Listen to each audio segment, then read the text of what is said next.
Hallo und herzlich willkommen hier in Relling bei Fidelity.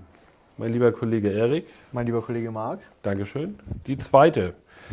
Wir sind ehrlich, wir drehen den Test jetzt direkt im Anschluss an den Test von der Dali und von der Dyn Audio. Ja. Die Dali haben wir stehen lassen, weil die wirklich sehr schön räumlich offen nach hinten spielt und auch wirklich die kleinsten Details rausarbeitet. Und haben heute, finde ich, einen extrem spannenden Test am Start. Weil wir uns einfach mal gesagt haben, die Frage kommt ja sicherlich häufig häufiger bei euch auf, macht es wirklich Sinn, echt viel mehr Geld in einen Verstärker zu stecken? Und dementsprechend haben wir jetzt ein Ungleichgewicht. Ja. Ansonsten achten wir ja bei den Vergleichstests eigentlich darauf, dass wir immer alles ungefähr auf Augenhöhe haben. Jetzt haben wir bewusst einfach mal gesagt, nee, jetzt machen wir mal richtig einen Cut. Und sind bei der Firma Rothill gelandet, bei den Vollverstärkern, die wir jetzt miteinander vergleichen wollen. Das ist nämlich einmal der Rothill RA1592 MK2, liegt so bei 2.700 €. Und den vergleichen wir jetzt heute einfach mal mit der neuen Serie von Rothill, der Michi-Serie, dem X3. Genau. Der liegt bei 5.000, also fast das Doppelte. Und wir haben uns wieder zwei schöne Lieder ausgesucht. Genau. Also grundsätzlich, Vergleich habe ich tatsächlich jetzt die letzte Zeit relativ häufig gehabt. Also Kunden haben oft nachgefragt, macht das eigentlich einen großen Unterschied? Dem wollen wir jetzt heute mal, Rechnung tragen. Genau, ja. Wollen wir einfach mal losschießen. Wir haben angeschlossen, damit wir das auf Vergleich behalten. Und auch hier achten wir wieder natürlich auf den Pegelausgleich. In der Mitte dann den Lumin D2. Genau. Der so bei 2.300 € liegt. Ja. Verkabelung ist die gleiche geblieben. Wir haben die Goldkabel LS440 Rhodium am Start. Genau. Ungefähr 1.800 €. Den AudioQuest Stromfilter Niagara 1.200. Diesmal spreche ich ihn richtig aus, gleich am Anfang, der ungefähr bei 1.000 € liegt. Und die Stromverkabelung ist auch von Goldkabel aus der Executive-Serie. Ja, und wir fangen an. Angeschlossen natürlich, hatte ich glaube ich eben schon erwähnt, an der Dali Epicon 6. Genau, ja. Als Gradmesser. Wir fangen an mit dem Rothill R1592, also mit dem kleineren, vermeintlich schwächeren. Und wir wollen mal sehen, was dabei rauskommt. Ja. Ob man da tatsächlich echt so einen Unterschied hört, dass man sagt, ja, das ist der Aufpreis wert. Das lohnt sich, genau. Genau. Ja. Und wir starten mit, was sagst du? Wir starten mit On My Own von Trent Thompson. Alles klar. Dream big, 'cause boy, you're gonna make it. Stand tall, there's a higher road to take it. Let go of everything that you know and be wild in the mystery. I've been in the darkness for 40 days.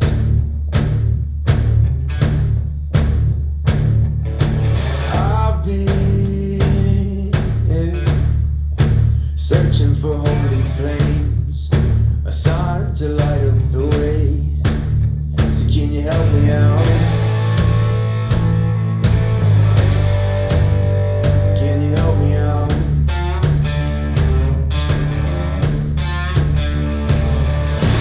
I've been more certain of truth before.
Das war kein kleiner Unterschied, Fandst du? wollte ich mal sagen. Ja, nee? Schieß mal los. Also, viel mehr Kontrolle. Ja. Erster großer Punkt. Also, ich sag mal, man hat eigentlich, stimmtechnisch hat man es eigentlich sofort gehört, also gleich am Anfang irgendwie. Es war viel besser getrennt voneinander. Ich weiß gar nicht, also ich kann eigentlich alles schön reden jetzt gerade. Also, ich hatte also auf jeden Fall weit mehr Bass. Das, wo es ja eingesetzt hat, hast du ja auch gleich drauf reagiert, sag ich mal. Ja. Also, allgemein einfach mehr Spaß, mehr Kontrolle, mehr Spaß Spaß, drin, ja. mehr Druck mit bei, wie gesagt, besser getrennt, also du Details noch rausgehört, die hattest du, das war vorher Alles ein bisschen verwaschen. ein bisschen Ne? verwaschen, genau. Wobei, wie gesagt, man muss sagen, verwaschen, der Rothhild, der 1592, der spielt schon echt gut. Ja. Aber du merkst Den Unterschied. auch anhand der Lautsprecher, dass da die Grenzen aufgezeigt werden. Wenn du dann ein etwas größeres Produkt, was mehr Leistung liefert, also mehr Strom auch liefert, wobei das schon kein Leichtgewicht ist, der 1592, aber der Michi X3, da gebe ich dir vollkommen recht, macht eigentlich in allen Belangen, ich denke mal, das habt ihr auch gehört, mehr. Ja. Instrumentenseparation steht alles klarer gestaffelt, im virtuellen Raum, sage ich jetzt mal, mehr Druck untenrum, mehr Spielfreude im Allgemeinen. Also das war schon echt geil. Das hat das richtig gefetzt mit dem X3, muss ich ehrlich sagen. Jetzt bin ich mal neugierig, weil das war jetzt mehr so das fetzige Ding. Genau. Was hast du noch in petto? Da haben wir einmal Gotta Love von Yuli, Alles nennt klar. sie sich.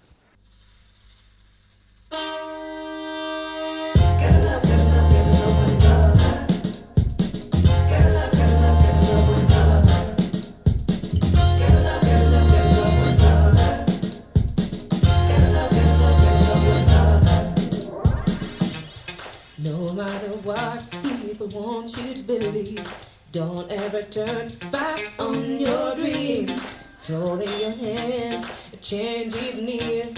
Close your eyes, listen, the sound is so clear.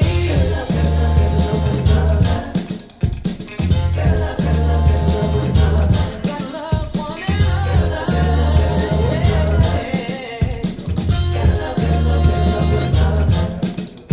Speak up, stand tall, our voice starts spoken. Rise up, love on, heart wide open.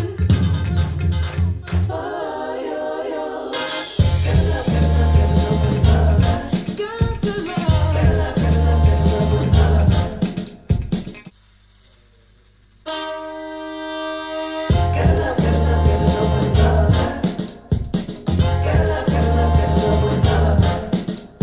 love.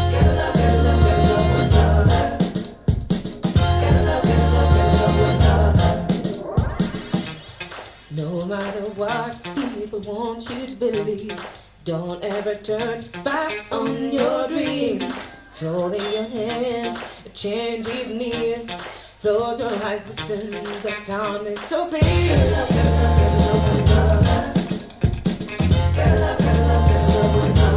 Gotta love one another.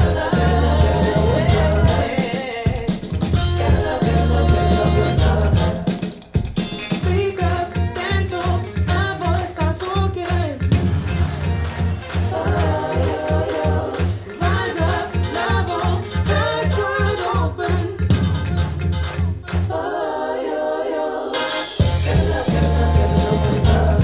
Got to love. Ja. Erik. Ja, Marc. Also es hat sich, finde ich fange jetzt einfach mal an, ohne vorweggreifen zu wollen, es hat sich einfach durchgezogen, auch durch dieses Lied, finde ich. Für sich genommen spielt er 1592 echt gut an der Dali Epicon.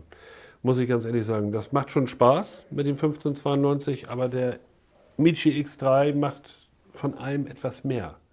Mehr Selbstverständlichkeit. Jetzt in diesem Lied auch echt ein großes Stück, ihr werdet sicherlich auch selber gehört haben, ein großes Stück mehr Spielfreude, finde ich irgendwie. Ich weiß nicht, wie ich sonst diese blumigen Beschreibungen, das ist immer sehr, sehr schwierig.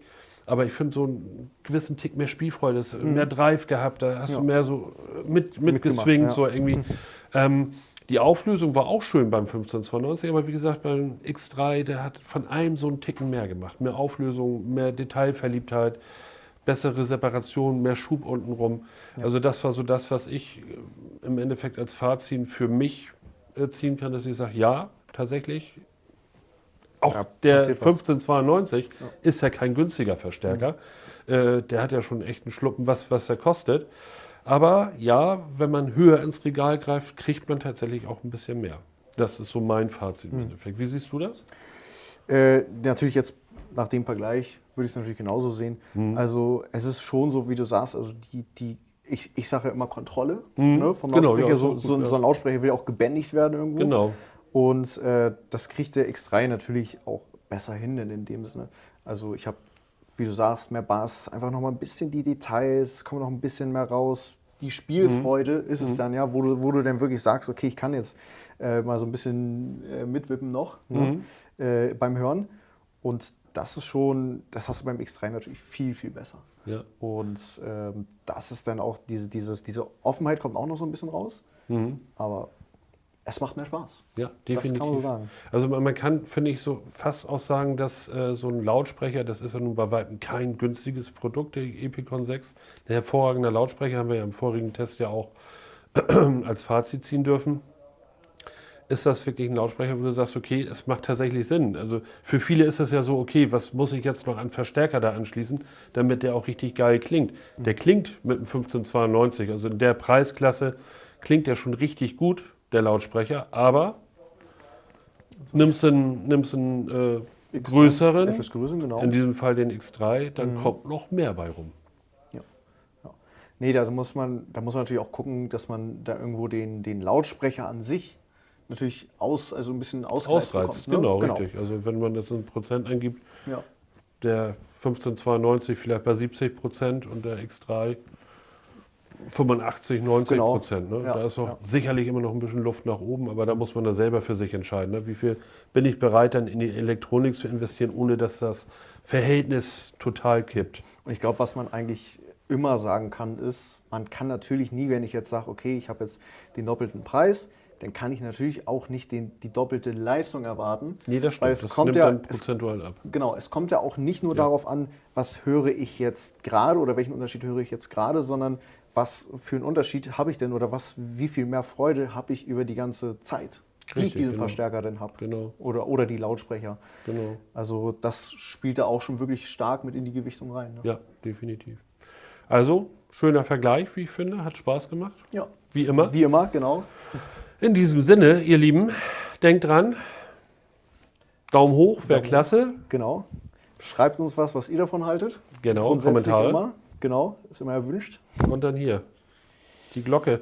Die Glocke. Denkt dran, ne? Wenn ihr dann erinnert werden wollt, neues Video, Fidelity. Ja.